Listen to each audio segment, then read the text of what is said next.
Our third question, how do we learn language? Specifically, written language. Not just about written language symbols, but how to actually use written language for communication. In answering that question, in terms of the acquisition of language and literacy model, we will be focusing on the connections between written symbols and spoken language. In order to focus on those connections, we need to return for a moment to the spoken language bubble. When we discussed spoken language earlier, we mentioned the parts of spoken language that are above the level of the word, and briefly mentioned morphemes, which are below the level of the word. We mention these particular segments of language because they are the ones connected to meaning, which could be concrete or more abstract. That is, meaningful mental representations can be created for each example of discourse, conversation, text, any kind of connected text, or for any clause, or for any phrase, or for any word, or for any morpheme. Now that we are turning our focus to the connections between written symbols and spoken language, though, we need to focus on the levels of language below the word level: morphemes, syllables, and the individual sounds, which are called phonemes. For the phonemes, we are particularly interested in the vowels for our purposes, because a vowel sound is what every syllable must have. Each syllable in spoken language has one and only one vowel sound. Consonant sounds are optional in a syllable. The word Sam has the vowel sound a in the middle, with a s and an sound at the beginning and the end. The sounds in the word Sam are represented by the written symbols s and a and m. This is a straightforward one-to-one connection between the letters and the sounds.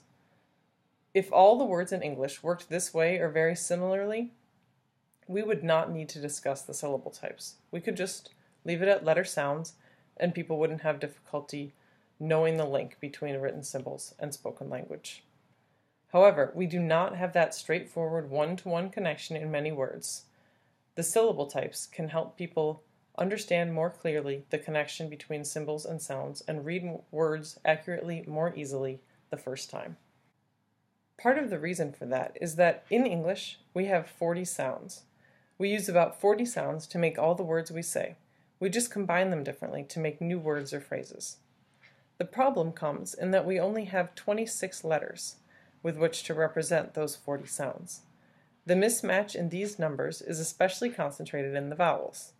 Within the approximately 40 sounds of English, 18 are vowel sounds. However, our vowel letters include A, E, I, O, U, and sometimes Y, and even R or W. So, that is 5 to 8 vowel letters that are supposed to be used to represent 18 different vowel sounds. This is where the syllable types come in. The syllable types allow us to first look at a written syllable and then understand what vowel sound is meant to be produced.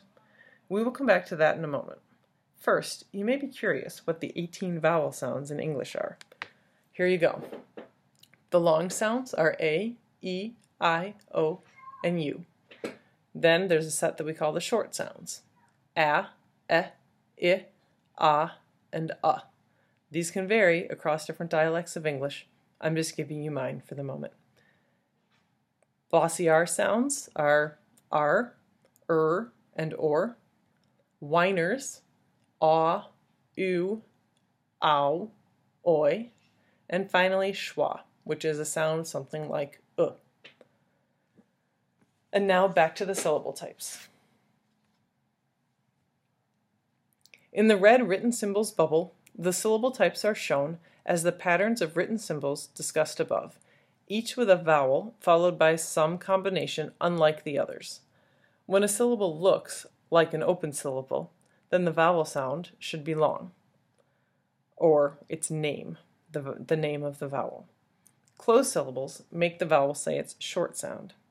In generous E syllables, the vowel says its name and the E is silent because it generously gave all its power to the other vowels so it could say its name or make its long sound. In bossy R syllables, the sounds are R, and or. There are two kinds of vowel teams. Talkers make the long sound or name of the first vowel in the team, while whiners make whining sounds such as ah and oo and cannot be predicted from the letters themselves. Stable syllables vary. Their sounds are discussed more in further presentations. Finally, any vowel letter in English has the potential to be pronounced as a schwa, something like the sound. It occurs primarily in the unstressed syllables of words with more than one syllable, but it can also occur in one-syllable words. More details about schwa will also be included in further presentations.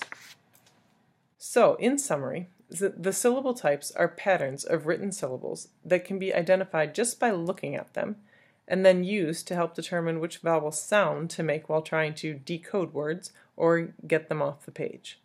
Later, the syllable types can be helpful in terms of learning strategies for spelling or encoding or getting the words on the page. So, the syllable types are an important set of connections between written symbols and spoken language sounds and syllables. That is, they are an important part of the code that provides strategies for skilled readers and beginning readers to sound out even words that they have never seen before. We will discuss how to use these syllable types for teaching reading and spelling in other presentations. For now, just take a look again for a moment at the stable syllables in the lower right-hand corner of the syllable house.